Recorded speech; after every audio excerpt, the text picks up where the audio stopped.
Good morning class, I am Nabila Siddiqui, your computer teacher. So up to the last video I told you about the introduction of the chapter, definition of the computer and the functional component of the computer.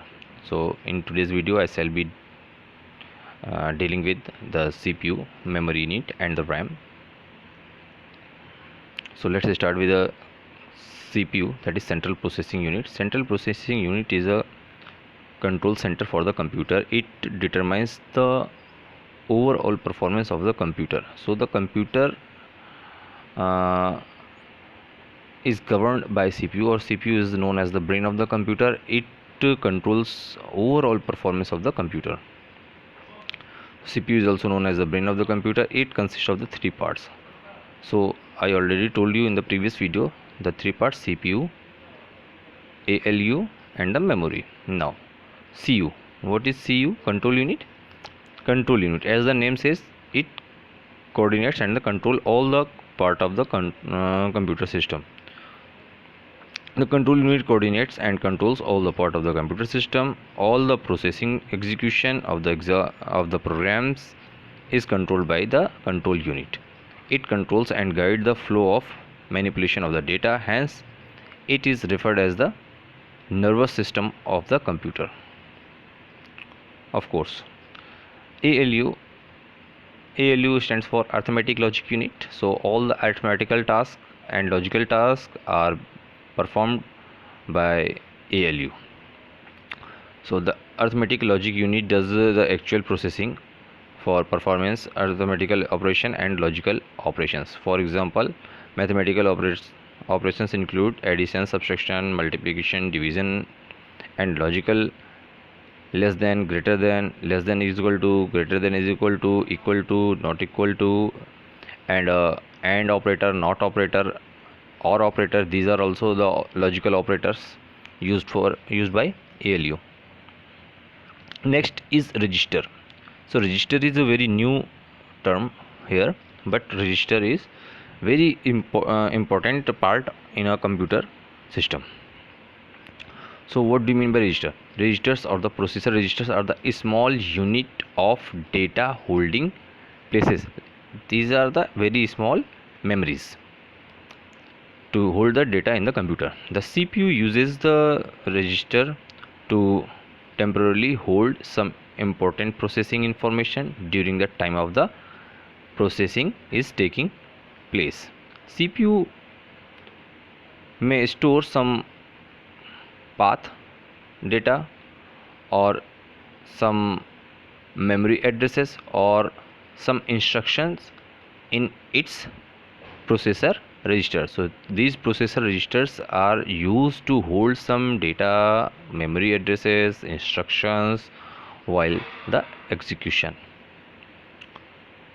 Memory and storage devices, these are the very important and crucial part of the computer, because the computer has the ability to store more and process fast. So computer store the data either in the chips inside the main processor called the memory, or the main store, or on the other storage devices often referred to as backing stores. The number of instructions and the amount of data computer can store in its memory is measured in bytes. So the computer stores the things are measured in the unit byte. 1 byte contains 8 bit. Bit is the smallest unit of the memory. So 1 bit is equal to 0 or 1 in binary. So computer works on the machine language. Machine language is a binary language. Binary language consists of 2 digits, 0 and 1. Every single digit 0 or 1 is treated as a bit. So collection of 8 bit is equal to 1 byte. Okay. Computer works using the pulses of the voltage. So computer is an electronics device. So obviously it will work on the electricity. So electricity is measured in the form of pulse of voltages, which represents either 0 or 1. A high voltage represents low voltage represents 0 and a high voltage represent 1. So all the data stored in the computer is in the form of binary. Next is I'm telling you about the units of the memory. So I told you the smallest unit is bit, but the measurement unit is byte. So a single character, letter, number or symbol can be stored in 1 byte normally. The storage capacities are referred in kilobytes, kb, megabytes, gigabytes. So our chart is here for conversion. 8 bit is equal to 1 byte, 1 kilobyte is equal to 1024 bytes, 1 megabyte is equal to 1024 kilobytes, 1 gigabyte is equal to 1024 megabytes, and 1 terabytes is equal to 1024 gigabytes. So nowadays we are having the hard disks and storages in terabytes. Now here I am giving you a classification, short classification of memory. So the main memory, computer's memory can be divided into two parts, that is internal primary or main memory, and second part is external secondary memory. The internal memory is further divided into RAM, random access memory, and ROM. These are the internal memory, and the external is magnetic media, optical media. In magnetic media there are hard disk, pen drive, and in optical media Blu-ray device, CD, DVD, etc. So in that video we will cover first internal memory, where I will be telling you about the random access memory today, and read only memory and the external memory in the next video I shall be telling you about. Okay, so next is internal memory. The internal memory or the primary memory or the main memory of the computer stores the program and data. It is built in memory. So it is built in, it is on the CPU, it is on the motherboard which is inside the CPU, so where the data is being manipulated. So RAM is a chip which is installed on the motherboard. So RAM, random access memory, RAM. So random access memory, RAM, is a name given to the group of the chips inside the processing where the data is held temporarily while processing takes place. RAM is considered random access. So RAM, inside the RAM the access mechanism is random, or there are some other mechanism known as sequential, indexed, but inside the RAM the access of the data or instruction is random. So random is considered random access because you can access any memory cell directly, so it is known as RAM. RAM is also called volatile memory because the data stored on the RAM disappears when the power is switched off. So it is a property of RAM memory that it is volatile memory. So whatever is stored in that memory gets erased when the power supply is switched off.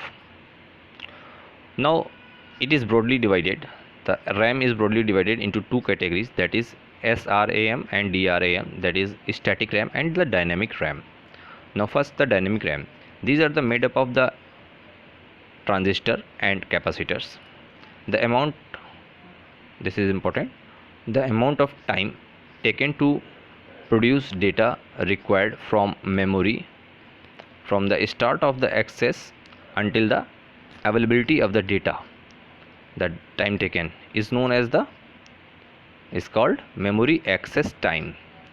Today's DRAM chip have access time ranging from below 20 to 70 nanoseconds.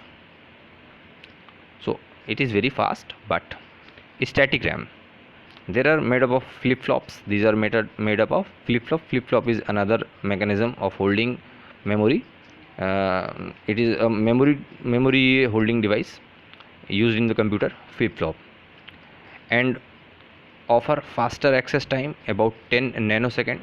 So static RAM are the faster than the dynamic RAM, but these are used in, static RAM are used in the specialized application whereas dynamic RAMs are used in primary storage section of the most of the computer that we uses in the schools, homes, or the offices.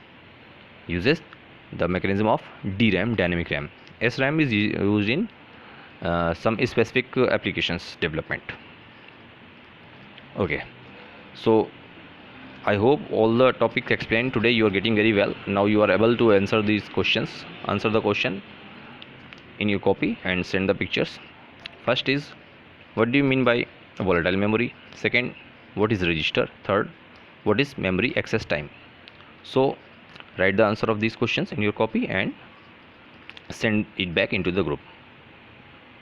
Till then, thank you. Thanks for watching class.